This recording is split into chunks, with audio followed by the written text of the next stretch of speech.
पूरी दुनिया में जब तेल और गैस संकट पर हाहाकार मचा हुआ है, तब पीएम मोदी ने फिर मेक इन इंडिया यानी आत्मनिर्भरता का मंत्र दिया। मोदी ने कहा आत्मनिर्भर होना अब विकल्प नहीं बल्कि जरूरत है। कोरोना काल और यूक्रेन संकट में आत्मनिर्भरता से चुनौती का सामना किया।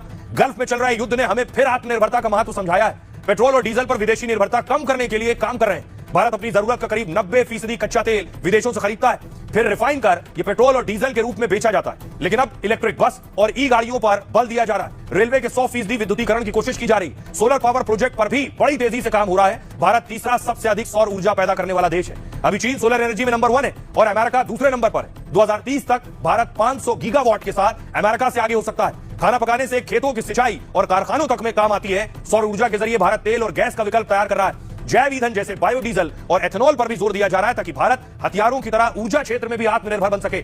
अभी भारत ब्रह्मोस मिसाइल से लेकर आकाश मिसाइल सिस्टम बनाता है। 85 से ज्यादा देश भारत से बड़े बड़े हथियार खरीदने लगे। रक्षा क्षेत्र में भारत का निर्यात 20,000 करोड़ रुपए से ज्यादा का है। मोदी का कुछ ऐसा ही प्लान ऊर्जा क्षेत्र में भारत को बढ़ाने का है। सुनिए जरा प्रधानमंत्री नरेंद्र मोदी को क्या कह रहे हैं। गल्फ में चल रहे युद्ध में हमें आत्मनिर्भरता का महत्व भी फिर से समझाया है। एनर्जी हो या फिर अन्य सेक्टर, भारत हर क्षेत्र में आत्मनिर्भर बनने का प्रयास कर रहा है। और वर्तमान संकट ने एक बार फिर इसे सिद्ध किया है कि आत्मनिर्भर होना कितना जरूरी है। कांग्रेस पार्टी जानबूझकर उकसाने वाले बयान दे रही है, गैर जिम्मेवार बयान दे रही है ताकि स्थितियां बिगड़ जाएं, हमारे लोग वहां संकट में फंस जाएं और फिर ये लोग मिलकर मोदी को गालियां देने का, रील बनाने का अभियान शुरू कर सके। यही उनका खेल है।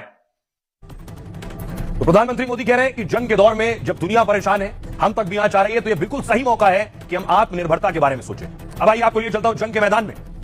ईरान ने बैलिस्टिक मिसाइल दाग दी है और ये बैलिस्टिक मिसाइल छोटी मोटी नहीं, खुर्रम शहर और खैबर जैसी मिसाइलें दागी हैं ईरान ने इस बार।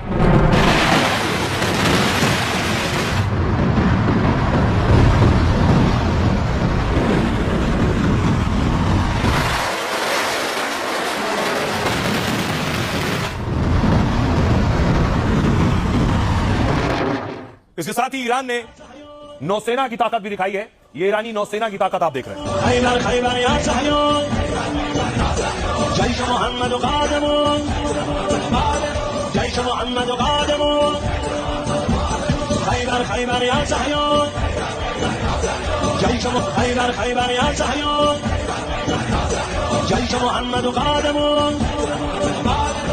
अब आपको दिखाता हूं ईरान ने किस तरह से ड्रोन लॉन्च किए हैं। ये ईरानी ड्रोन की तस्वीरें आप देख रहे हैं। ईरान लगातार ड्रोन भी दाग रहा है, खासतौर पर शाहेद ड्रोन ईरान की IRGC ने दागे।